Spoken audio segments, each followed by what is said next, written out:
অনুতপ্ত হই, সেটা দ্বারা জীবের অধঃপতন হয় বটে, কিন্তু মঙ্গল হয় না। আর মঙ্গল কখন হয়? যখন শুধু ভগবানের প্রতি দিব্য ভালোবাসা নিয়ে ভগবানের প্রতি যে আদর প্রীতি যত্ন ভক্তি, সেটাই হলো ভগবানের প্রতি দিব্য ভালোবাসা, এবং যেটা ভগবানকে সুখী করে। ভগবানকে সুখী করার চিন্তা যার চলছে, যে ভক্তের মধ্যে চলছে, মানে এরকম অনুভবের সঙ্গে চলছে, আমি সারাদিন যা করি আমার গোবিন্দ সুখী হয় তো, আমার ভগবান সুখী হচ্ছে তো, আমার প্রত্যেকটা সেবার দ্বারা গোবিন্দ খুশি তো, এটা যেমন মনে মনে ভাবা উচিত। আবার আমাকে এটাও ভাবতে হবে যে আমি সত্যি সত্যি কি ঠিক ঠিক সেবাগুলো করতে পারছি। সাধুগুরু বৈষ্ণব ভগবান যেভাবে বলেন, শাস্ত্রে যেভাবে বর্ণন করেছেন, আমি কি সেইভাবে ভক্তি করতে পারছি? এইগুলো যারা নিরন্তর চিন্তা করেন, তাদের মধ্যে কিছুটা কিছু ভক্তি আস্তে আস্তে আসে, ধীরে ধীরে আসতে শুরু করে। এবং সেই ভক্তি আসবে কখন, তার অনেক ব্যাপার আছে। সেই ভক্তিটা, কারণ ভগবানকে একমাত্র ভক্তি দিয়ে বশীভূত করা যায়। বিশ্ব সংসারে আর দ্বিতীয় কোনো রাস্তা খোলা নেই যার দ্বারা ভগবানকে বশীভূত করা যায়। কারণ বিশ্ব সংসারে সমস্ত সৃষ্টি তার, অর্থাৎ সমস্ত সৃষ্টি যদি তিনিই করেছেন, তো সমস্ত কিছু তার কাছে কিছুই নয়, তার হাতের ময়লা। তুমি সেই ময়লা দিয়ে তাকে কি করে, তুমি সেই তুচ্ছ বস্তু দিয়ে তাকে তুমি কি করে সন্তুষ্ট করতে পারো? কারণ ওটা তো তারই সৃষ্টি, তার বস্তু দেওয়া, তার বস্তু জিনিস তুমি তাকে দিয়ে তুমি তাকে কি সন্তুষ্ট করতে পারো? এই জন্য মাঝে মাঝে আমি একটা জাগতিক উদাহরণ দিতাম। কেউ 2 বিঘা শিম চাষ করছে, তো তার বাড়িতে কুইন্টাল কুইন্টাল শিম গড়াগড়ি যাচ্ছে। তার 2 সম্পর্কের আত্মীয় বাড়িতে একটা শিম গাছ দানা পুঁতেছিল, তাতে কিলোখানেক শিম হয়েছে। ও আত্মীয়ের বাড়ি আসতে বলে সেই কিলোখানেক শিমটা গুছিয়ে নিয়ে এসে, যার বাড়িতে কুইন্টাল কুইন্টাল শিম গড়াগড়ি যাচ্ছে, তার বাড়িতে যে 100 কিলোমিটার দূর থেকে কষ্ট করে আদর করে 1 কিলো শিম নিয়ে তার বাড়িতে এসেছে। আচ্ছা, তার কত সুখ হবে আর কত আনন্দ হবে। তখন সে বলছে, তুমি শিম নিয়ে এসেছো, আমি তোমার 2 ব্যাগ দিচ্ছি, তুমি আমি ব্যাগ বাজরা শিম দিচ্ছি, তুমি মাথা করে চলো। তাহলে কি কথা, এই উদাহরণ থেকে কি বুঝলাম? যার অসীম রয়েছে তাকে তুমি সেই বস্তু বিন্দু মাত্র দিয়ে তুমি কাকে কি সুখ দিতে পারো? তুমি গোবিন্দকে কিছু টাকা দেবে, কিন্তু বিশ্ব সংসারে সব টাকা দেবে। তুমি গোবিন্দকে কি দেবে? একটা ছোট ঠাকুর ঘর করে দেবে। এই বিশ্ব সংসারে তার ঘরের কোনো কি সীমা আছে? তাহলে তুমি কি দিয়ে তার সুখ করবে? তুমি তার তোমার রূপ দেখি তুমি বস করবে বলে, তার মতো রূপবান আর বিশ্ব সংসারে কেউ নেই। তুমি গুণ দিয়ে বস করবে বলে, তার মতো গুণবান আর বিশ্ব সংসারে কেউ নেই। তাহলে তুমি কি দিয়ে বস করতে পারো? তো তোমার কি যোগ্যতা আছে, কি দিয়ে তুমি তার বস করবে? বলে একটাই মাত্র আছে, সেটা হলো ভক্তি। ভক্তি মানে কি?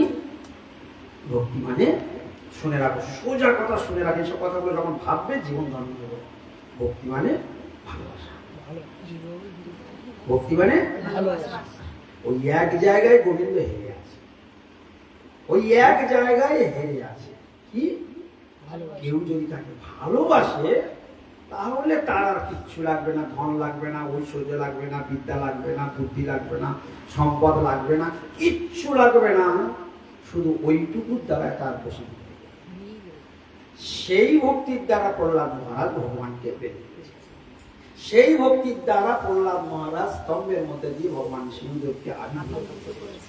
সেই ভক্তির দ্বারা তার পিতা তাকে অকথ্য নির্যাতন করেছে, সে নির্যাতনের একটি তার গায়ে কাজও লাগেনি, সে বুঝতেও পারেনি যে আমার পিতা এত অত্যাচার করছে। বাহ্যিক রূপ দেখেছে, কিন্তু কোনোদিন সেই তার ঠিক কোনোদিন কষ্ট সে পায়নি। তার কি করে সেটা সম্ভব হলো? শুধু ভগবানকে নিষ্কপট ভালোবেসেছে, ভগবানের প্রতি। আর এই ভালোবাসার জন্মটা কোথায় হয়েছিল? মায়ের গর্ভে। মায়ের গর্ভ থেকেই তার এই ভালোবাসার জন্ম হয়েছিল ভগবানের প্রতি। আর সেই ভালোবাসাটা হয়েছিল কি? শ্রবণের মাধ্যমে। কে শ্রবণ করিয়েছিল? তার আশ্রমে ভাগবত কথা শ্রবণ করে, মায়ের গর্ভে থাকতে থাকতে পুরো ভাগবত কথা শ্রবণ করে পুরো মহাভাগবত হয়ে গেল। সেই দ্বাদশ মহাজনের অন্যতম প্রহ্লাদ মহারাজ। তার জীবন চরিত্র এই শ্রীমদ্ ভাগবতের 7ম স্কন্ধে বর্ণনা করে। হিরণ্যকশিপু কেন হরিবিদ্বেষী হয়ে গেল? তার বড় ভাই হিরণ্যাক্ষ এত বড় অসুর ছিল যে পৃথিবীকে নিয়ে পাতালে চলে যাচ্ছে। এত বড় অসুর, বুঝতে পারছে? পৃথিবী থেকে ধরে নিয়ে পাতালে চলে যাচ্ছে, সে কিরকম অসুর। তো ব্রহ্মাকে যখন সৃষ্টির কথা বললেন ভগবান, ব্রহ্মা চিন্তা করলেন আমি তো সৃষ্টি করবো, কিন্তু সৃষ্টি করে জীব রাখবো কোথায়? পৃথিবী তো নাই। যখন শুধু এই কথাটা মনে করেছে,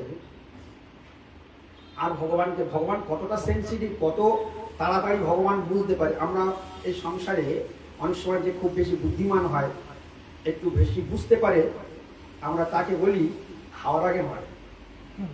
কি বলি? হাওয়ার আগে নয়, মানে কি বলবো তার আগে বুঝে পাই, বলি না? তো ভগবান এইরকম সেন্সিটিভ, তুমি শুধু মনে করতে হবে না, তুমি শুধু হাঁ করবে, কিন্তু বুঝে নেবো কি। তো এইরকম ভাবে মানে সৃষ্টির কার্য দায়িত্ব দিয়েছেন ভগবান ব্রহ্মার উপর। এখন ব্রহ্মা সৃষ্টি কার্য করতে যাবে, গিয়ে এবার দেখছে আরে সৃষ্টি তো করবো, কিন্তু জীব থাকবে কোথায়? সবে শুধু এটা মনে করেছে জীব থাকবে কোথায়, ভগবান ওই বলতে বলতে ব্রহ্মার একটা হাসি, সবে মনে করেছে জীব থাকবে কোথায়, একটা জোরে হাসেছে, সঙ্গে সঙ্গে হাসি থেকে একটা শুকরের বাচ্চা, সঙ্গে সঙ্গে সেই শুকরের বাচ্চাটা আস্তে আস্তে ছোট্ট থেকে একটা বিড়ালের বাচ্চা হয়ে গেল, তার একটা কুকুরের মতো হয়ে গেল, তার একটা গরুর মতো হয়ে গেল, তার একটা হাতির মতো, তার আরো বড় আরো বড় আরো বড় সীমা হয়ে যাচ্ছে। ব্রহ্মাজি দিব্য স্তস্তুতি আরম্ভ করে দিলেন, এই মাত্র ভগবান ছাড়া আর কেউ নাই।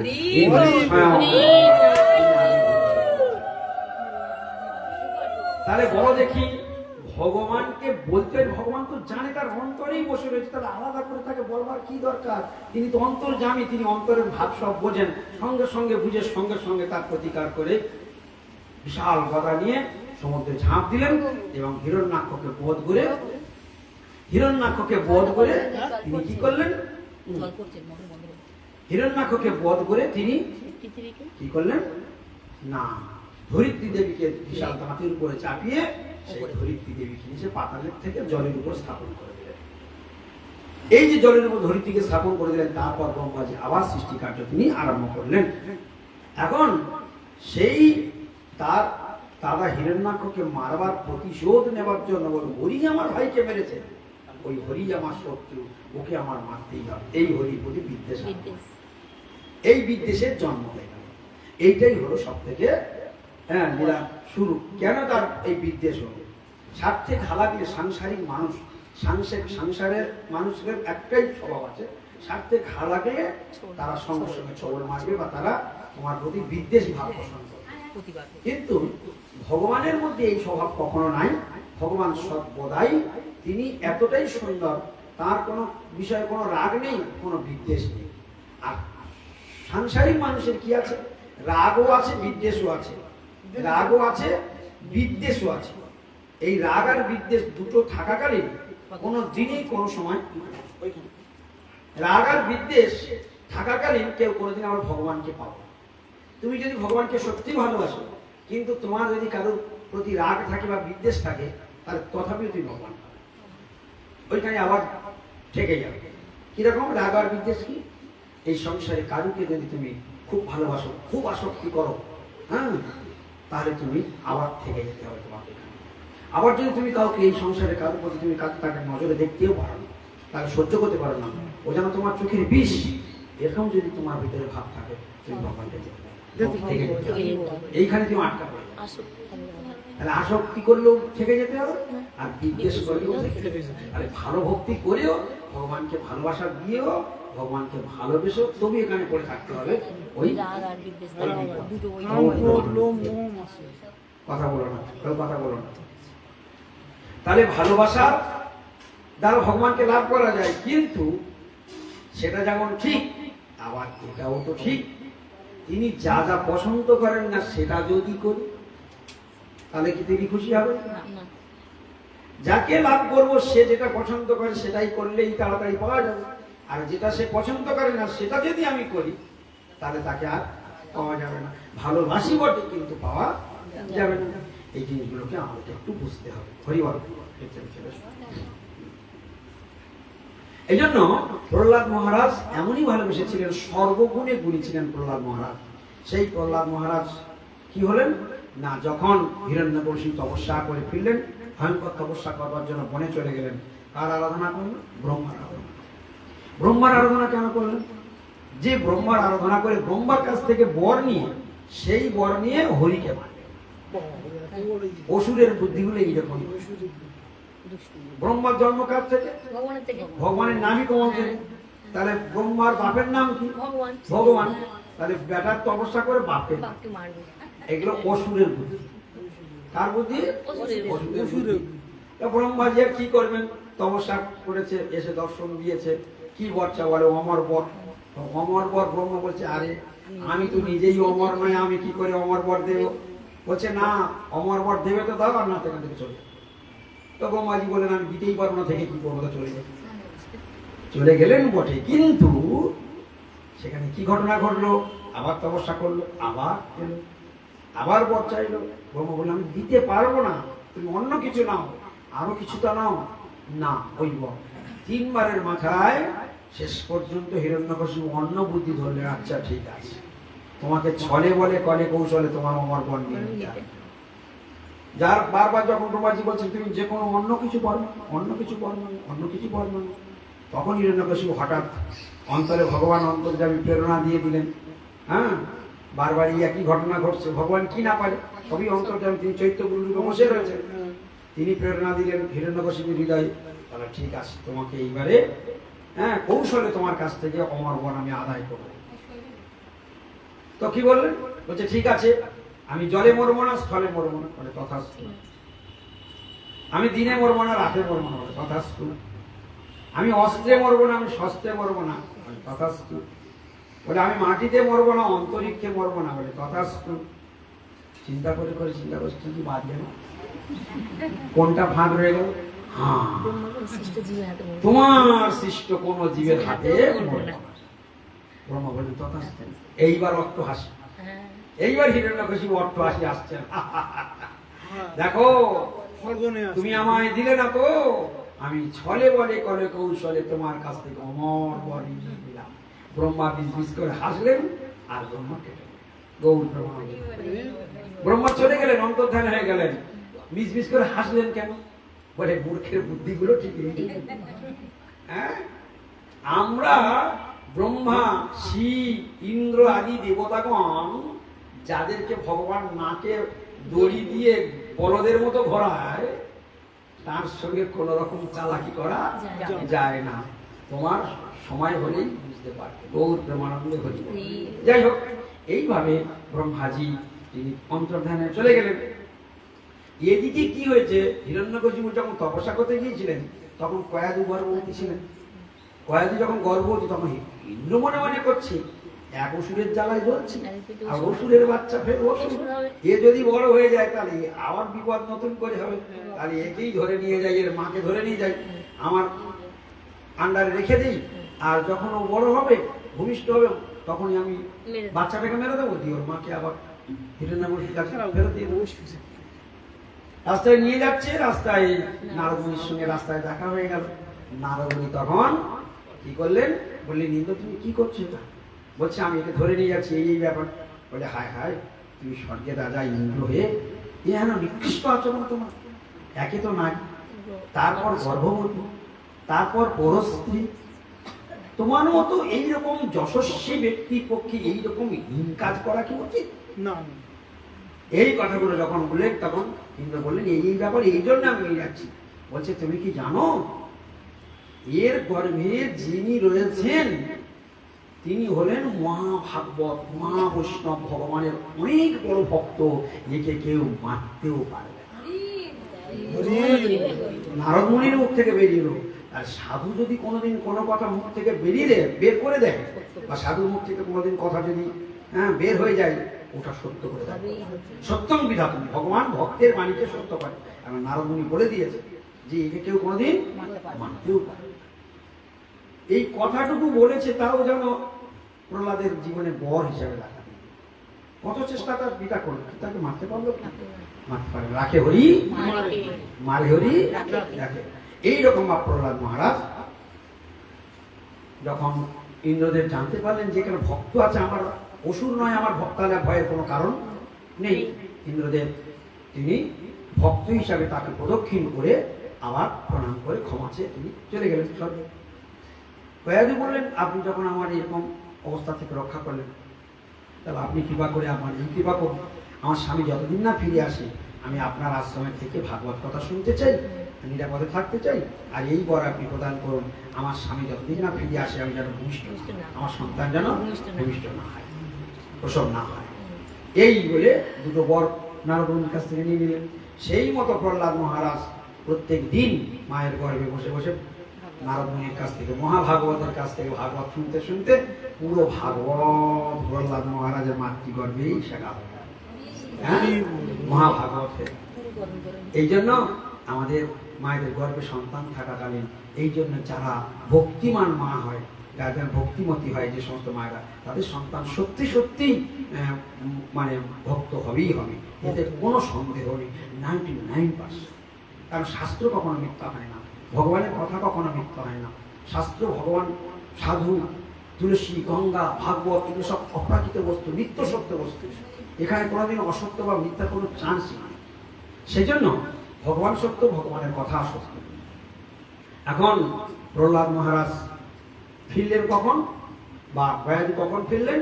যখন হিরণ্যকশিপু ফিরে আসলেন, সেখানে তারপরেই কয়াদি ভূমিষ্ঠ হলেন এবং ধীরে ধীরে সন্তান বড় হতে লাগলেন। তারপরে অপূর্ব দেখতে প্রহ্লাদের রাজপুত্র দেখার মতো, তার অঙ্গে দিব্য জ্যোতি, সে তো মায়ের গর্ভেই মহাভাগবত হয়ে গেছে। সবাই তো হিরণ্যকশিপুর অনেকগুলো সন্তান ছিল, কিন্তু তাদের নাম কেউ জানে না, কিন্তু প্রহ্লাদের নাম সারা বিশ্ব জগৎ সবাই জানে। হ্যাঁ, কারণ তাদের আর কয়টা ছেলে ছিল, তাদের গায়ে জ্যোতি ছিল না, কিন্তু প্রহ্লাদের মহারাজের গায়ে ছিল দিব্য জ্যোতি। আর অপূর্ব ভালো, অপূর্ব তার দর্শন, কারণ সে তো সাক্ষাৎ মহাভাগবত হয়ে গিয়েছে। ভাগবত আর ভগবান অভিন্ন, তাহলে ভগবত যদি তার হৃদয়ে থাকে, তাহলে ভগবান তার হৃদয়ে আছে। আর যার হৃদয়ে দিব্য ভগবান বসে রয়েছেন, তার অঙ্গের জ্যোতি ভগবান, কোটি সূর্যের তেজ, কোটি চন্দ্রের তেজ ভগবানের শরীরে রয়েছে। তো সেই ভগবানের যদি প্রহ্লাদ মহারাজ ভক্তি দ্বারা হৃদয় ভগবানকে বেঁধে রাখেন, তাহলে তার অঙ্গে দিব্য জ্যোতি প্রকাশমান হবে, এতে কোনো সন্দেহ নেই। এদিকে কি হলো, সেই প্রহ্লাদ মহারাজ তার পিতার খুব স্নেহের হয়ে গেল। এত আদর, এত আদর, এত সুন্দর সন্তান, হ্যাঁ ছোট সন্তান, এত তো গুরুকুলে পড়াশোনা করতে দিয়েছে, পড়াশোনা বেশ কিছুদিন হয়ে গিয়েছে। এইবার প্রহ্লাদ মহারাজকে ডেকেছে যে আমার সন্তানকে নিয়ে এসো, ষণ্ডা অমর্ক, তোমরা কি পড়াশোনা করিয়েছ, আমাকে একটু দেখি উত্তম কি শিক্ষা লাভ করেছেন। বলে যখন প্রহ্লাদ মহারাজকে আনা হলো, তখন সেই প্রহ্লাদ মহারাজকে জিজ্ঞাসা করছে পিতা, বড় পুত্র, খুব আদর করে করে বসালেন, স্নেহ করলেন, চুম্বন দিলেন। হ্যাঁ, অত সুন্দর পুত্রকে দেখলে কোন পিতা বা চুম্বন না খায়? তো যাই হোক, খুব আদর করে স্নেহ করলেন। বললেন, বড় পুত্র, তুমি এতদিনে কি উত্তম শিক্ষা লাভ করেছো, কি উত্তম শিক্ষা তুমি লাভ করেছো? তো প্রহ্লাদ মহারাজ তার কি সুন্দর উত্তর দিচ্ছে শোন। প্রহ্লাদ মহারাজ এই কথা শুরু হচ্ছে। প্রহ্লাদ মহারাজ এই কথাগুলো, যে ধর্মের মূল তত্ত্ব কোথায় লুকিয়ে রয়েছে, শাস্ত্র বলছেন মহাজন জিনগতস্য পন্থা, মহাজনের হৃদয় গহ্বরে লুকিয়ে রয়েছে ধর্মস্য তত্ত্ব নিহিত গুহায়াম। ধর্মস্য তত্ত্ব নিহিত গুহায়াম, ভেরি ভেরি ইম্পর্টেন্ট শব্দ এটা। ধর্মের প্রকৃত তত্ত্ব, মানে তত্ত্ব মানে সত্য, বাস্তবতা লুকিয়ে রয়েছে কোথায়? হৃদয় গহ্বরে। কাদের হৃদয় গহ্বরে? মহাজনের হৃদয় গহ্বরে। সেই মহাজন একজন প্রহ্লাদ মহারাজ। প্রহ্লাদ মহারাজ তার দিব্য জ্ঞান, সাক্ষাৎ ভগবান সম্বন্ধে দিব্য জ্ঞান রয়েছে। উত্তম শিক্ষার কথা জিজ্ঞাসা করে, তার উত্তম শিক্ষার কথা এবার বলছে। কি বলছেন? তৎসাধু মন্যে অসুর বর্জ্য দেহিনাং সদা সমুদ্বিগ্ন ধিয়াম অসৎ গ্রহাৎ হিত্যাত্মপাতং গৃহান্দ কূপং বনঙ্গত যত হরিমাশ্রয়ে।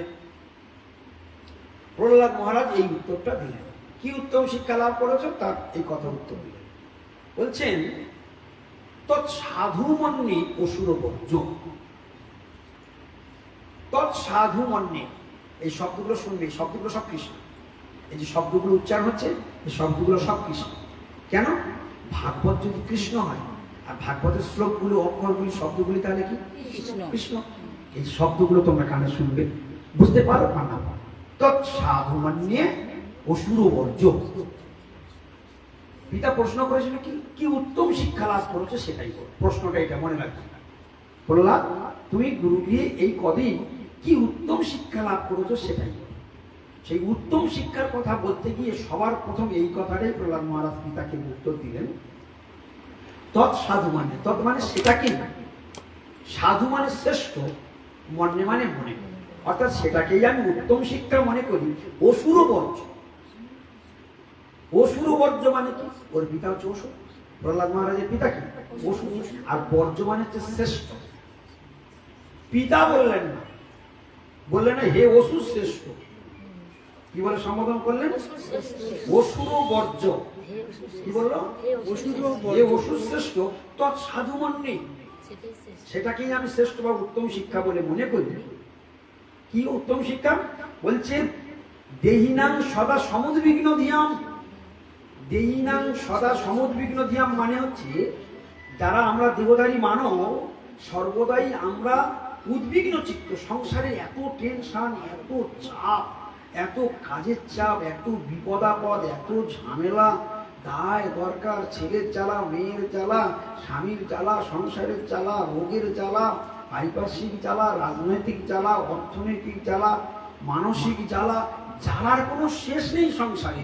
সংসার মানে অজস্র জ্বালার সঙ্গে লড়াই করা, যুদ্ধ করা। জীবনটা একটা যুদ্ধ চলছে। যে কদিন দেহে প্রাণ থাকবে তোমাকে সারা বিশ্ব সংসারের প্রত্যেকটা মানব তথা জীবকে জ্বলতে হবে, এর হাত থেকে তুমি রেহাই পাবে না। ওই জন্য বলছে প্রহ্লাদ মহারাজের ভাষা, আমার নয় দেহিনাং সদা, সদা মানে সর্বদাই, সমুদ্বিগ্ন, সবসময় উদ্বিগ্ন চিত্ত, হাই টেনশন। হ্যাঁ, শুধু 10টায় না ঢুকতে পারলে বন্ধ করে দেবে, আর মাত্র 5 মিনিট টাইম আছে, অটোটা যেতে লাগবে 15 মিনিট, তাহলে একটা টেনশন হচ্ছে কি, তার উদ্বিগ্ন চিত্ত। কিসের জন্য, ওই সংসারের জন্য, ওই সন্তানের জন্য। এই রান্না হয়েছে, ট্রেনটা ছেড়ে যাবে, এই রান্নাটা যদি না ঠিক মতো করে দিতে পারি, ট্রেনটা যদি ছেড়ে যায়, কত কথা এক্ষুনি শোনাবে, উদ্বিগ্ন। হ্যাঁ, রান্না করছি কিন্তু মাথাটা এতটাই ঘুরছে, যন্ত্রণা হচ্ছে, রান্না করতেই পারছি না, উদ্বিগ্ন চিত্ত। এইরকম একটা নয়, দুটো নয়, শয়ে শয়ে যন্ত্রণায় সংসারে নিরন্তর আমাদের মনকে পেশাই করে দিচ্ছে, পেশাই করছে, চাঁটা করে পেশাই করছে। এই জন্য উদ্বিগ্ন চিত্ত। উদ্বিগ্ন হলো তো, উদ্বিগ্ন হলো, আমি যেটাই বললাম সেটাই হলো, উদ্বিগ্ন চিত্ত। হ্যাঁ, সদা সমুদ্বিগ্ন, সদা মানে সর্বদাই, সমুদ্বিগ্ন ধ্যান, আমাদের মন সবসময় এরকম চলে। দেহিনাং সদা সমুদ্বিগ্ন ধ্যান অসৎ গ্রহা। কিসের বিষয়ে এই উদ্বিগ্ন, অসৎ গ্রহা। সর্বদাই এই সংসারে যা কিছু আছে সব অসৎ। সংসারকে অসৎ কেন বলা হবে, সংসারকে অসৎ, অসৎ শব্দের অর্থ হলো যা পার্মানেন্ট নয় তা অসৎ। তাহলে সৎ কাকে বলে, যা পার্মানেন্ট তাই সৎ। তাহলে এই সংসার অসৎ, যে বস্তু থাকবে না তাকে ধরছে, আর সেটাই হারাচ্ছে, আবার সেটাই জন্য কাটছে। আর যে বস্তু ছিল, আছে, থাকবে, সেটাকে ধরছে না, আর যদি বা ধরেছে, ধরার মতো ধরেনি। ধর কাছে ধরে আছে, গোবিন্দ নাটকবাজি সব বলি, তার কাছে কোনো ফাঁকি দেওয়ার কোনো জায়গাই নেই। তুমি কিরকম ধরা আমাকে ধরেছো সেটা আর কেউ না জানলে আমি জানি। হ্যাঁ, ওই জন্য তার কাছে থেকে ফাঁকি দিতে পারি। তাই প্রহ্লাদ মহারাজ বলছেন অসৎ গ্রহা। সংসারের মানুষগুলো এরকম উদ্বিগ্ন চিত্ত কেন, তারা অসৎ গ্রহা। সবসময় সংসারে কি অসৎ বস্তু তারা গ্রহণ করছে, আঁকড়ে ধরছে, আর সেগুলো হারাচ্ছে, সেটার জন্য বুক চাপড়ে কাঁদছে। এই হচ্ছে অসৎ গ্রহা। সদা সমুদ্বিগ্ন ধিয়াম অসৎ গ্রহা। হিত্যাত্ম পাতং গৃহাঙ্গ কূপং। এরকম কথা বলছি, হিত্যাত্ম পাতং গৃহাঙ্গ কূপং। এই সংসারটাকে, এই গৃহটাকে বলছে অন্ধকুয়া, পরিত্যক্ত অন্ধকূপ। কূপ মানে কুয়া। যে কুয়া আগে জল মানুষ খেত, সেই কুয়াটা নষ্ট হয়ে গিয়েছে, আর তার জল ভালো না। সেখানে সাপ, মাছ, ব্যাঙ, আরশোলা, টিকটিকি জমে গেছে, ঘাস পাতা শ্যাওলা জমেছে, বিচে কত কিছু জমেছে, সেখানে মাকড়সার জাল বুনেছে, কত কি। তো ওই কুয়াতে যদি কেউ পড়ে যায়, তাহলে সে শান্তি পাবে? হ্যাঁ, তাই ওই অন্ধকূপ, গৃহকে অন্ধকূপ বলে প্রহ্লাদ মহারাজের বর্ণনা শুনে রাখো। শুধু এগুলো বাড়িতে চিন্তা করবে, যে গৃহে আমরা বাস করি, সংসার করি, এটা কি প্রহ্লাদ মহারাজ অন্ধকূপ বলেছে? অন্ধকূপ বলো, অন্ধ মানে কারো অন্ধকার, কূপ মানে কুয়ো। গাঢ় অন্ধকার ঘন কুয়োর মধ্যে সঙ্গে তুলনা করেছে সংসার। তাহলে আমরা কোন সংসার করি? সেই সংসারটাই করি। প্রহ্লাদ মহারাজ দিব্যদৃষ্টি দেখতে পাচ্ছি এই সংসার কুয়োর মধ্যে পড়ে গেছে। পরিত্যক্ত কুয়োটার মধ্যে সাপ আছে, বিচে আছে, টিকটিকি আছে, বিভিন্ন বিষাক্ত জীবাত্মার জীব রয়েছে ওর মধ্যে। হ্যাঁ, তার মধ্যে ঘাস পাতা লতা মশা কি ডাঁশ কি নেই ওর মধ্যে। তা সেগুলো কামড়াবে না? হ্যাঁ, কুয়োর মধ্যে পড়ে গেছে, উঠতেও পারবে না, আর ওদের কামড়ের হাত থেকে বাঁচতেও। দেখো তো সংসারটা এবার মিলিয়ে দেখো তো প্রহ্লাদ মহারাজের সঙ্গে বঞ্চে কিনা। সংসার ছেড়ে বেরোতেও পারবে না, আর নানান যন্ত্রণাতে উদ্বিগ্ন চিত্ত, high tension tension tension tension. Prahlad Maharaj বলেছেন তৎসাধু মান্যে অসুর বর্জ্য, হে অসুর শ্রেষ্ঠ, সেটাকেই আমি শ্রেষ্ঠ বলে মনে করি। কি বলছে? যে দেহধারী জীব যারা, তারা এই সংসারকে গৃহ অন্ধকূপ স্বরূপ সেই সংসারকে আঁকড়ে ধরে হিতাত্ম পাপন, নিজেকে নিজের মৃত্যু ডেকে এনেছে, নিজের মরণকে নিজেই ডেকে নিয়েছে। হিত্য আত্মপাতন, নিজে আত্মহত্যার সামিল হয়েছে। কারণ কুয়োতে পড়ে গেলে আর কেউ উঠে আসতে পারে না, যদি কেউ তাকে না বাঁচায়। হ্যাঁ, আর সেদিকে কেউ বাঁচাবে কি না বাঁচাবে তারা কোনো ঠিক নেই, আর ওদিকে সেই কুয়োর মধ্যে যারা আছে তারা আমাকে কেউ ছাড়ছে না। তাহলে হিত্যাত্ম পাপম বিহান্ধকূপম, হ্যাঁ, দেহিনাং সদা সমুদ্বিগ্ন ধিয়াম অসৎ গ্রহা, যে বস্তু অসৎ তাকে ধরে ফেলেছে এবং সেটাকে জীবনের সার মনে করছে, মায়ার দ্বারা প্রভাবিত হয়ে, যার ফলে এই আত্মপতনের কারণ স্বরূপ হিত্যাত্মপাতন, আত্মপতনের কারণ স্বরূপ এই গৃহরূপ অন্ধ কুয়োকে জ্ঞানকূপম হিত্যাত্মকাপম জ্ঞানকূপম বনঙ্গত যদ হরিমাশ্রয়ে। এইটা হচ্ছে একদম বলে পিতা, এইরকম গৃহরূপ অন্ধকার সদৃশ আত্মপতনের কারণ স্বরূপ যে গৃহ, যেখানে অসৎ আগ্রহের দ্বারা, অসৎ বস্তু গ্রহণের দ্বারা জীব সর্বদাই সমুদ্বিগ্ন চিত্ত, সবসময় হাই টেনশন ভোগ করছে, উদ্বিগ্ন চিত্ত হয়ে রয়েছে। এর থেকে এই সংসার পরিত্যাগ করে বনঙ্গত, বনে গিয়ে হরিমাশ্রয়ে, যদি কেউ হরিকে আশ্রয় করে ভজন করে, ওটাই হলো উত্তম শিক্ষা। যেই বলেছে যে বনঙ্গত যদ হরি আশ্রয়, এই কথাটা শুনে হিরণ্যকশিপু ক্রোধিত হয়ে গেল।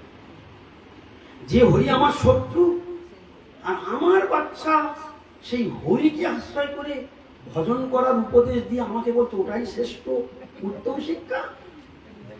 অট্টহাসি এসে উঠলেন, কি বলে এইটুকু বাচ্চা? হ্যাঁ, সন্ধ্যার অমকের দিকে ঢমঢম করে মহারাজ তাকিয়েছে, কি বলছে? বলে মহারাজ মাফ করবেন, এই কথা আমরা শেখাইনি, এ কথা আমরা শেখাইনি। ও কোথা থেকে পেলো তাও তো বলতে পারছি না, আর আমরা কোনোদিন ওর মুখে কথা কোনোদিন শুনিও নাই। কিন্তু আজকে কোথা থেকে বললো, কে বলালো, কি আমরা সব শিক্ষা দিই নাই? যাও যাও, ভালো করে শিখিয়ে নিয়ে এসো।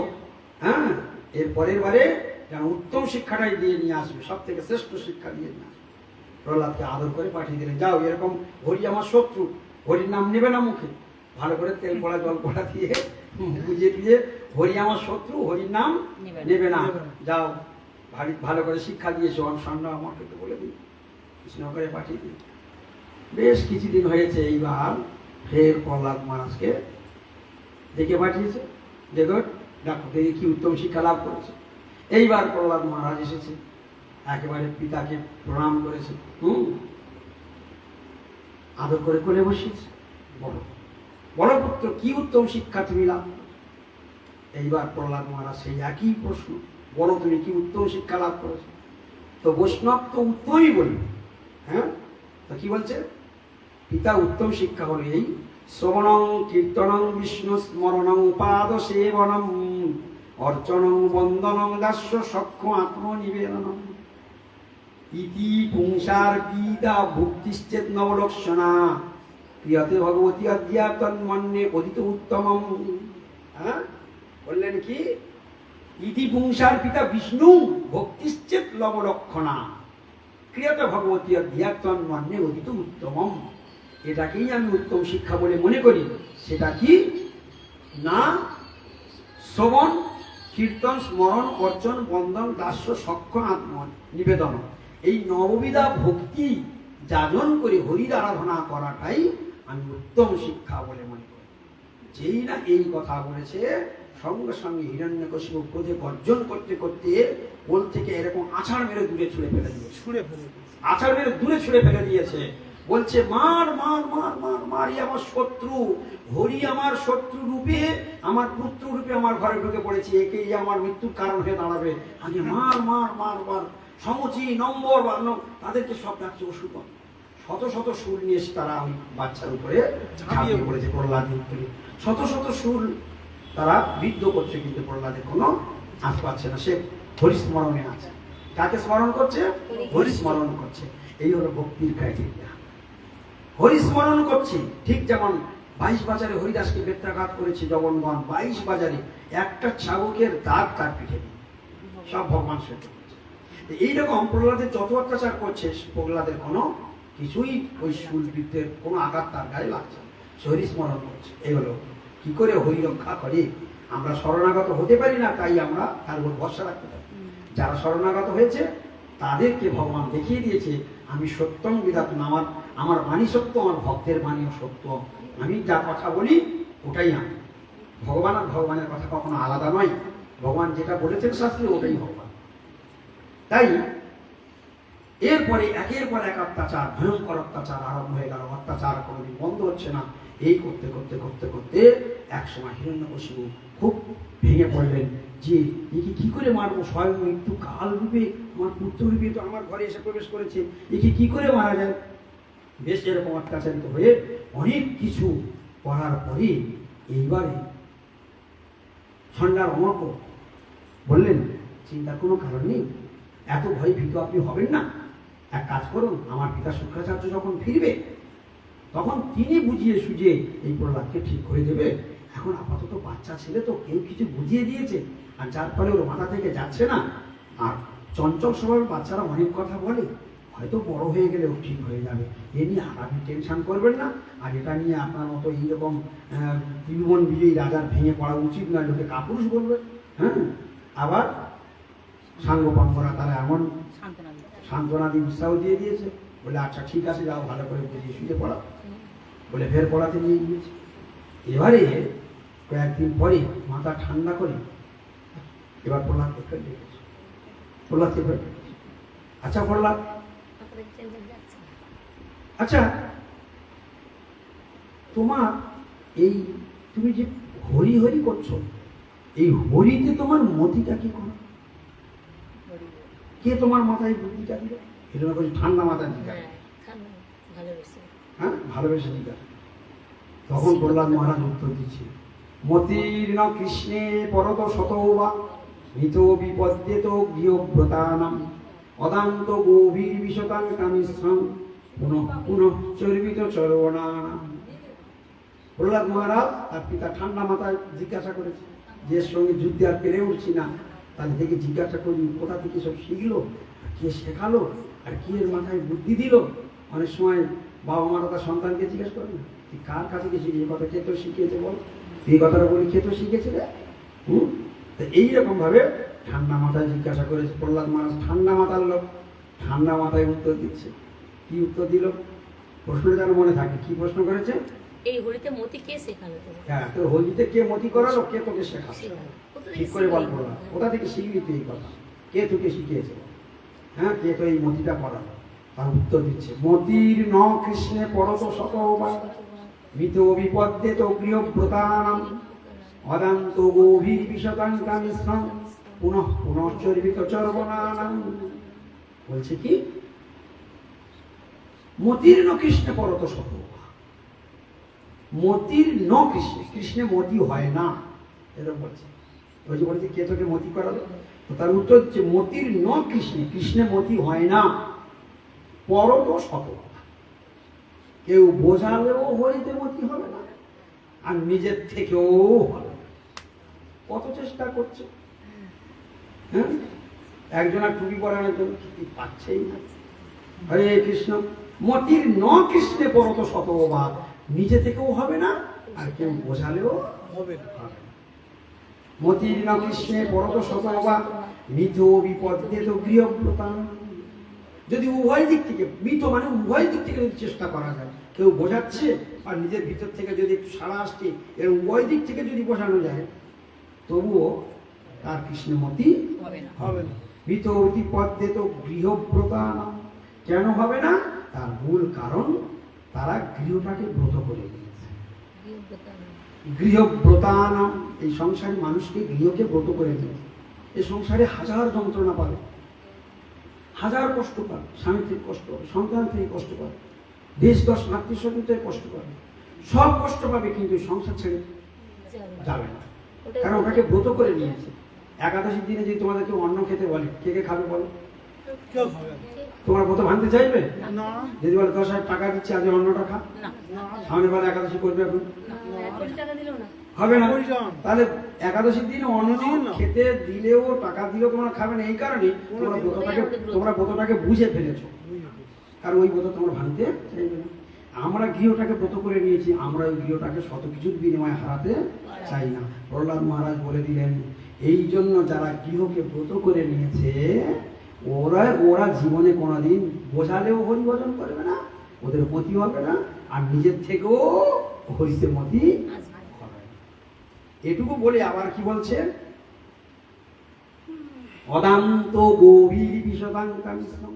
কেন শত লাঞ্ছনায়, শত গঞ্জনায়, শত যন্ত্রণায়, শত আঘাতে, শত শোকের জলে, শত মানে অসুবিধার মধ্যে সংসারটা ছাড়ছে না কেন? তার কারণ কি বলছে? বলে অদান্ত গভীর, মেন কারণ ঠিক ধরে নিয়েছে প্রহ্লাদ মহারাজ। অদান্ত গভীর, এর মূল কারণ হলো অসংযত ইন্দ্রিয়। ওর মেন কারণ কেন ওটা আগে পড়ে আছে সংসার, অসংযত ইন্দ্রিয়। আমাদের প্রত্যেকের 11টা ইন্দ্রিয় আছে, কোনো ইন্দ্রিয় আমাদের কথা শোনে, ও যা বলে ঘাড় ধরিয়ে আমাদের কাছে সেটা করিয়ে নেয়। অসংযত ইন্দ্রিয়, তাহলে সংসারে থাকলেই ওই অসংযত ইন্দ্রিয় ঘাড় ধরে যা করার ও তাই করে। অদান্ত গভীর, ওই ইন্দ্রিয়ের দাসত্ব করতে, ইন্দ্রিয়ের বাসনা চরিতার্থ করতে করতে ও গৃহটাকে পুরো ব্রত করে নিয়েছে, কারণ ওখানে থাকলেই তবে ওই অসংযত ইন্দ্রিয় বাসনাগুলো চরিতার্থ করতে পারে। অদান্ত গভীর বিষদাঙ্কামিশ্রম, আর তার ফলে ওই অসংযত ইন্দ্রিয়ের বাসনা চরিতার্থ করা আর গৃহকে ব্রত করে নেওয়ার ফলে তার জীবনের গতি কি হবে? মানে বিষদাঙ্কামিশ্রম, তাকে তামিশ্র নরকে নিক্ষিপ্ত হবে। কোন নরকে পচে মরবে? তামিশ্র নরকে তাকে যেতে হবে। যারা গৃহকে ব্রত করে নিয়েছে, আস্তে আস্তে যারা গৃহকে ব্রত করে নিয়েছে তাদের কোন নরকে যেতে হবে? তামিশ্র নরকে। তামিশ্র একটা নরকের নাম। তামিশ্র নরক, অন্ধ তামিশ্র নরক, ভূমিপাক নরক, রৌরব নরক, বৈতরণী নরক, সূচিপুত্র, কুকুর বদল, শুকর বদল, অসিবস্ত্র, এইরকম 28 প্রকার ভয়ঙ্কর নরকের নাম শাস্ত্রে বর্ণন করা রয়েছে। তার মধ্যে একটা নরকের নাম হলো তামিশ্র নরক। রৌরব নরক, মহারৌরব নরক, সব একটা নরকের নাম। তো সেই নরকের মধ্যে একটা নরক, সেটা হলো তামিশ্র নরক। সেইখানে যারা হরিভজন করবে না তাদেরকে যেতেই হবে। যারা গৃহ ছাড়া আর কিছু জানে না, গৃহকে যারা ব্রত করে নিয়ে, যারা অসংযত ইন্দ্রিয় চরিতার্থ করবার জন্য দিবারাত্র মানে ছাপাচ্ছে, তাদের জন্য এই অবস্থা। অদান্ত গভীর বিষদাঙ্কামিষ্টং পুনঃ পুনঃ চর্বিত চর্বণানাম। আর কি করছে এরা? পুনঃ চর্বিত চর্বণ। হ্যাঁ, পুনঃ চর্বিত চর্বণ। চর্বিত চর্বণ মানে চিবিয়ে ফেলে দেওয়া জিনিস আবার তোমরা তো ডাঁটা চিবাতে ভালোবাসো, ভালোবাসো তো? ডাঁটাটা তুমি ডাঁটাটা চিবিয়ে ফেলে দিয়ে তুমি ভেতরে আর কাছে কে কে পারবে? তোমরা কেউ পারবে না, কারণ তোমার চিবানো অন্যজনের একটা বাদ, তোমারটাও তুমি পারবে না। প্রহ্লাদ মহারাজের উদাহরণটা দেখো, এই সংসারে যে বিষয় আমার ঠাকুরদা চিবিয়ে রেখে দিয়ে গেছে, সেই বিষয় আমার দাদু চিবিয়ে গিয়েছে, সেই চিবানোর বিষয় আমার বাপ চিবিয়েছে, সেই বিষয়টা আমি এখন চিবাচ্ছি, আমার পরে ওই বিষয়টা আমার ছেলে চিবাবে, তারপর আমার নাতি চিবাবে, তারপর নাতির নাতনি চিবাবে, বলে পুনঃ চর্বিত চর্বণানাম। ওই বিষয় আঁকড়ে ওই ভোগ করবার বাসনা নিয়ে, ওই অদান্ত, ওই অসংযত ইন্দ্রিয়ের বাসনা চরিতার্থ করবার জন্য ওই গৃহকে ব্রত করে নিয়ে পড়ে আছে, ওই জন্য কেউ বোঝালেও হরিতে মতি হবে না, আর নিজের থেকেও হরিতে মতি হবে না।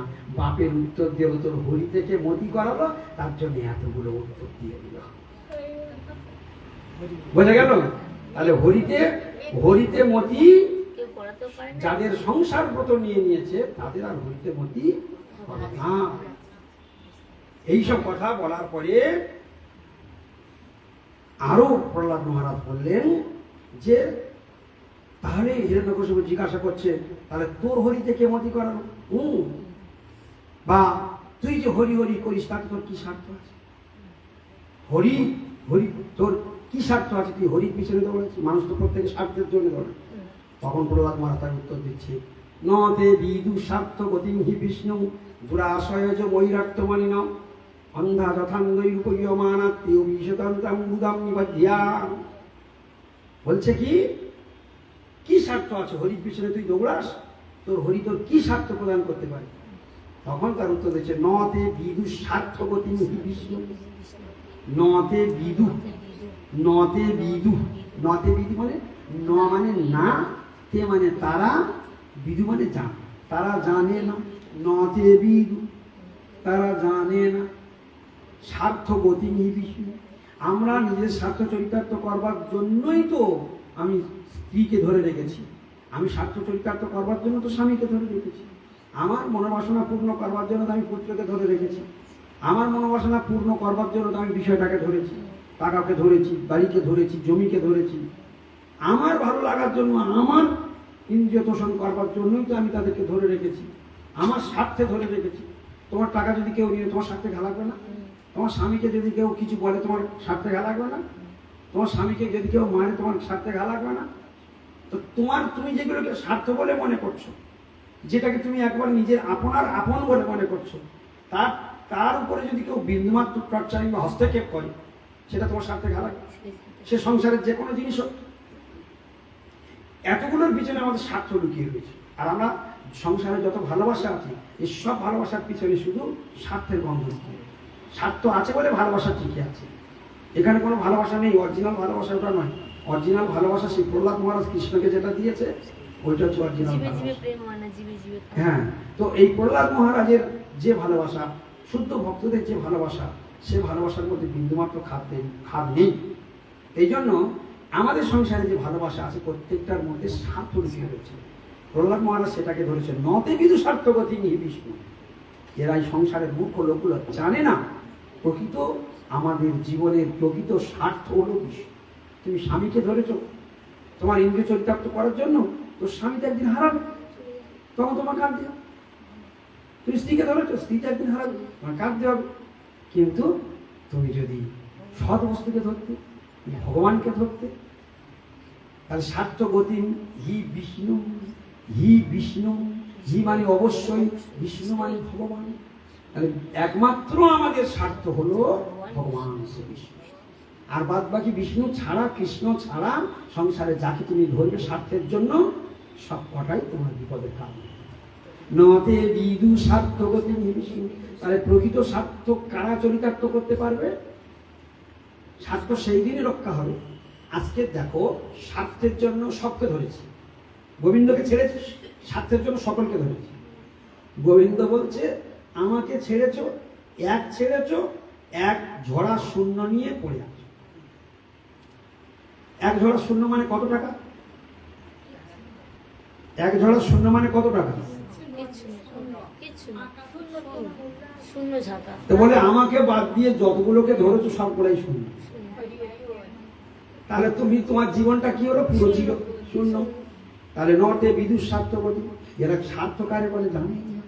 ও যদি বিষ্ণুকে ধরে নিয়ে শূন্যগুলো পাশে পাশে ডান দিকে বসাতো, কত হাজার কোটি টাকার মালিক হলো। যে মূর্খগুলো বিষ্ণু নামক এককে বাদ দিয়ে সব সংসারের গুলো এক করে ধরে, শূন্যগুলো ধরে নিয়েছে, অসারটা ধরে নিয়েছে। তাহলে স্বার্থ হলো বিষ্ণু আর অস্বার্থ হলো সংসার। আর প্রহ্লাদ মহারাজ কি বললো? নতে বিদু, জানে না এরা, নতে বিদু, এরা জানে না একমাত্র বিষ্ণু হলো প্রকৃত স্বার্থ। বল বিষ্ণু কেন প্রকৃত স্বার্থ? বলে এই যে ধ্রুব মহারাজ 6 মাস তপস্যা করে, 6 মাস তপস্যা করলো, সংসার ঘর বাড়ি বাবা মা আত্মীয় স্বজন সব ছেড়ে বনঙ্গত হরিমাশ্রয়, বনে কি হরি আশ্রয় করে, কি ঠিক কিনা? ধ্রুব মহারাজ করেছিল, প্রহ্লাদ মহারাজ যেটা বলেছে ধ্রুব মহারাজ সেটা করেনি, বনে গিয়ে হরি আশ্রয় করেছে। আর বনে গিয়ে হরি আশ্রয় করে কতদিনের মধ্যে ভগবানকে পেয়ে গিয়েছে? 6 মাসের মধ্যেই ভগবানকে পেয়ে গিয়েছে। এবং সেই প্রহ্লাদ, সেই ধ্রুব তার ভগবানকে ধরেছিল বলে, স্বার্থকে ধরেছিল, প্রকৃত স্বার্থকে হি বিষ্ণু। তাহলে আমাদের প্রত্যেকের প্রকৃত স্বার্থ কি?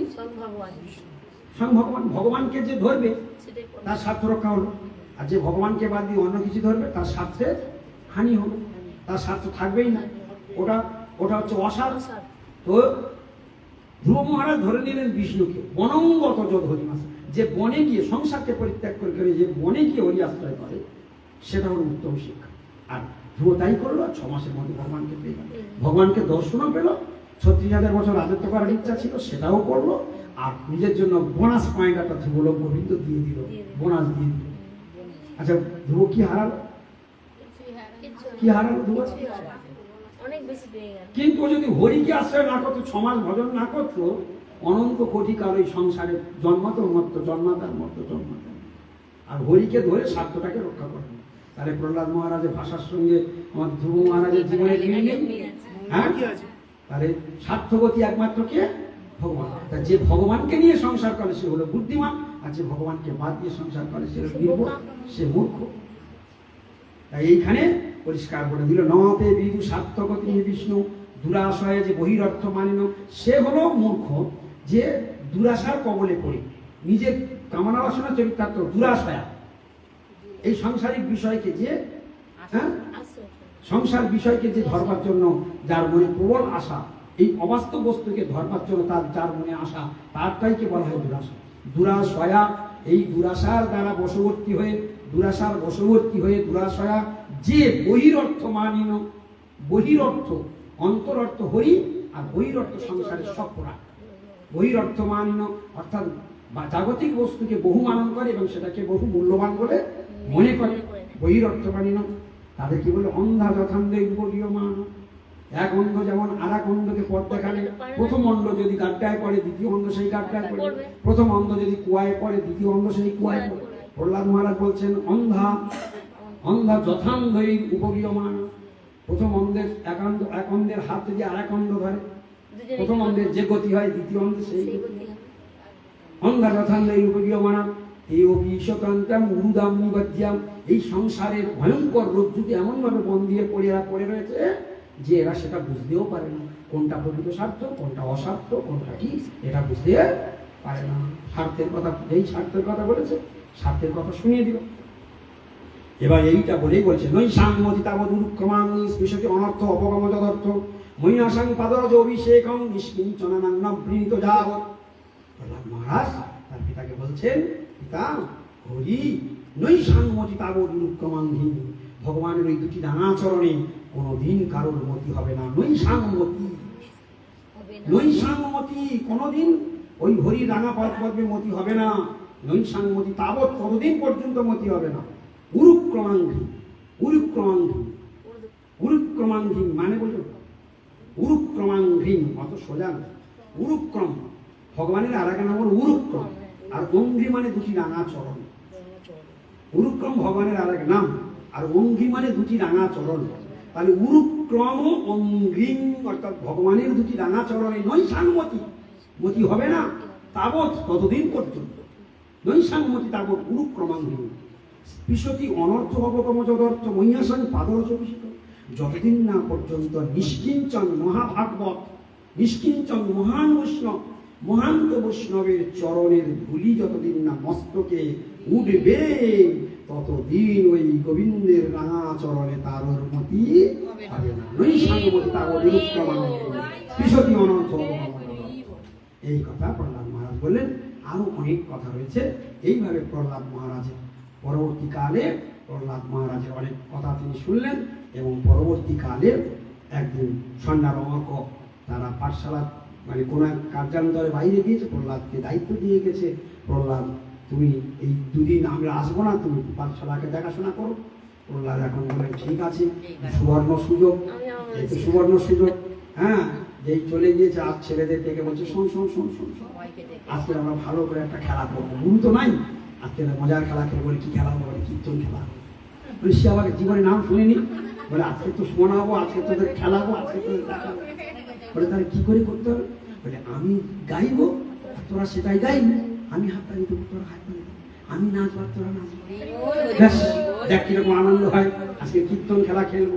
এই বলে প্রহ্লাদ মহারাজ একেবারে অপূর্ব কীর্তন আরম্ভ করে দেয়। কীর্তন শুনলে হ্যাঁ যার যত ঘুম লাগুক না কেন সব ঘুম ছেড়ে যাবে। গোবিন্দ জয় জয় গোপাল জয় জয়, গোবিন্দ জয় জয় গোপাল জয় জয়, রাধা রমণ হরি গোবিন্দ জয় জয়, রাধা রমণ হরি গোবিন্দ জয় জয়, ও রাধা রমণ হরি গোবিন্দ জয় জয়, ও গোবিন্দ জয় জয় গোপাল জয় জয়। এইভাবে আশেপাশে যে সমস্ত কর্মচারীরা ছিল তারা বলে কিভাবে পাঠশালার ভিতরে কি হচ্ছে, যে এসে দেখে ওই শুধু ওইদিকে নজরটা পড়ে আর ওই কানের ধ্বনিটা যখন প্রবেশ করে সে তখন উদাস হয়ে গেলে সে তখন হাত তালিতে লেগে যায়। গোবিন্দ জয় জয় গোপাল জয় জয়, গোবিন্দ জয় জয় গোপাল জয় জয়। এইভাবে কর্মচারীরা যখন একে একে সব জুড়ে যাচ্ছে আরো কীর্তনের ধ্বনি আরো বড় হয়ে যাচ্ছে, আরো সমস্ত রাজপ্রাসাদ ভেঙে চলে আসছে। এই করতে করতে বেশ তাল কীর্তন আরম্ভ হয়ে গেছে। এই করতে করতে করতে করতে হিরণ্যকশিপুরের কাছে খবর চলে গিয়েছে, মহারাজ স্কুলের মধ্যে এরকম সন্ধ্যা মতো তো নাই, আর আপনার ছেলে এই নিয়ে সমস্ত একটা মহা কীর্তন আরম্ভ করে দিয়েছে, আর যে যাচ্ছে সে আর ফেরে না। হিরণ্যকশিপু তখন সৈন্যদের পাঠাচ্ছে, যে সৈন্য যায় সে আর ফেরে না। সে বলে গোবিন্দ জয় জয় গোপাল জয়, রাধা রমণ হরি গোবিন্দ জয়, রাধা রমণ হরি গোবিন্দ জয়, ও গোবিন্দ জয় হরি গোপাল জয় জয়, ও গোবিন্দ জয় হরি গোপাল জয় জয়, ও রাধা রমণ হরি গোবিন্দ জয় জয়। যখন মহাকীর্তনের ধ্বনি হচ্ছেন হিরণ্যকশিপু চিন্তা করছে যার পাটাই সে আর ফেরে না, আমি যদি যাই যদি আমার ওই হাল হয় তাহলে তো মহাবিপদ হয়ে যাবে। তুমি সামনে থেকে সরো, বসে পড়ো। আমি যদি যাই যদি আমার যদি আবার ওই হাল হয়, এখন হিরণ্যকশিপু তো ভীষণ তেজিয়ান, বলছে আমি কাছে যাবো না, হ্যাঁ আমি দূর থেকে চিৎকার করবো, দূর করে চিৎকার করে এটা ভঙ্গ করতে হবে, না তো বিপদে শেষ থাকবে, শেষকালে আমি পর্যন্ত ভেসে যাবো। এইরকম কীর্তন তুমুল ধ্বনিত হচ্ছে, আর তখন হিরণ্যকশিপু আসতে পারে কিন্তু খুব সাবধানে আসছে, আর এদিকে তুমুল কীর্তন হচ্ছে, হরিধ্বনির উলুধ্বনি হচ্ছে।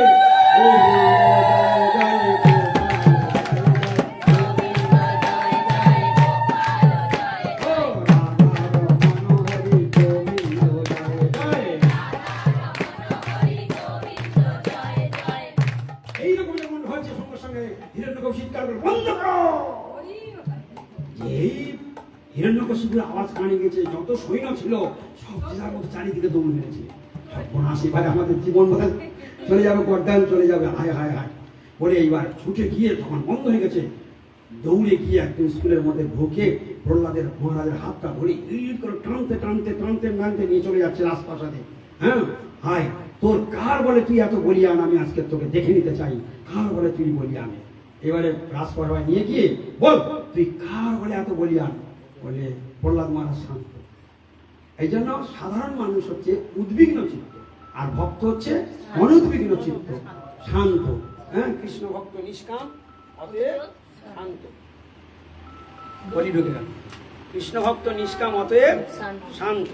কৃষ্ণ ভক্ত কোনোদিন কোনো কিছুতে ভেঙে পড়ে না, বা কোনো কিছুতে তার বিকারগ্রস্ত হয় না।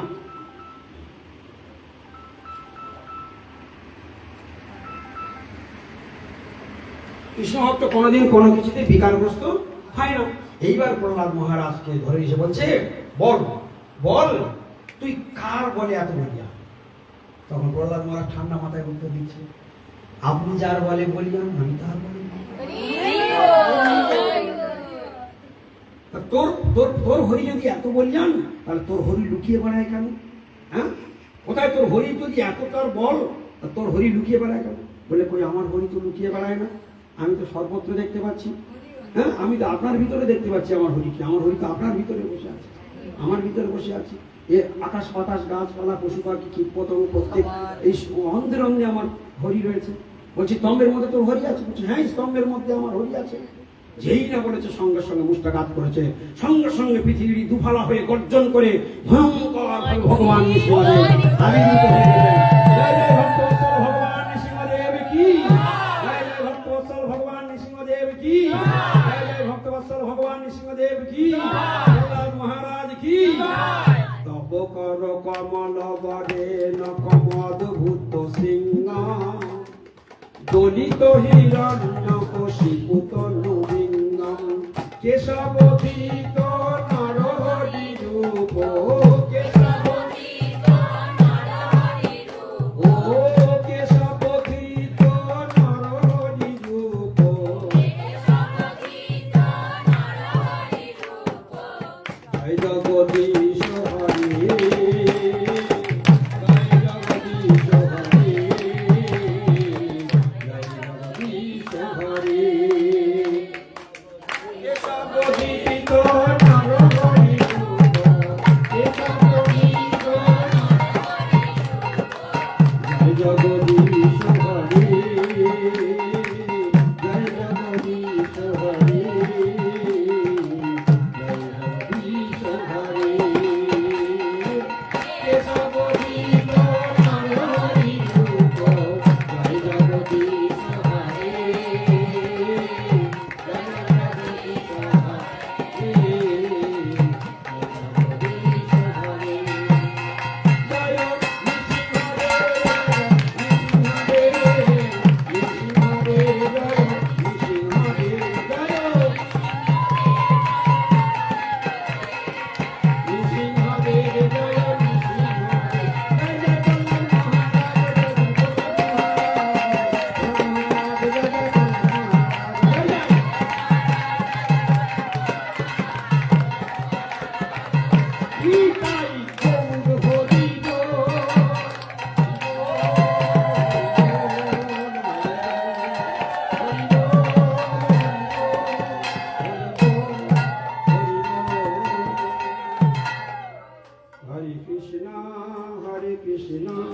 কৃষ্ণ কৃষ্ণ হরে হরে, হরে রাম হরে রাম, রাম রাম হরে হরে, হরে কৃষ্ণ হরে কৃষ্ণ, কৃষ্ণ কৃষ্ণ হরে হরে,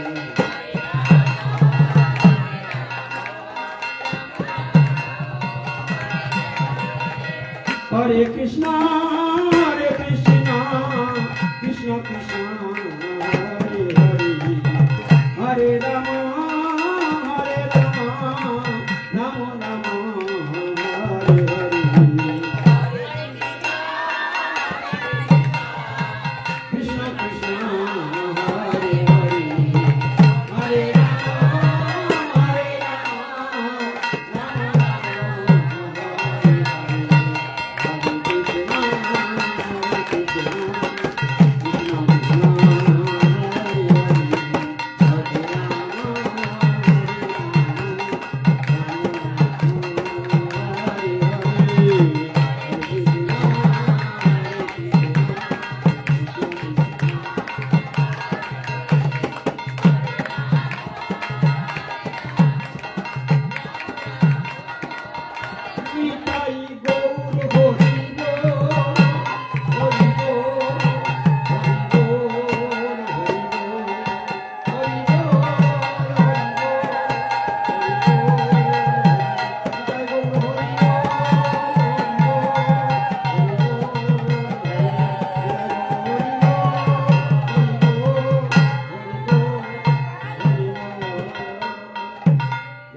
श्री गुरु गौरांग गंधर्वी काकिधारी गौ राधा विनोदानंद जी की जय। जय विश्वनाथ परम श्रेष्ठ तरह सदस्य भक्ति सुंदर सन्यासी विश्व महाराज की जय।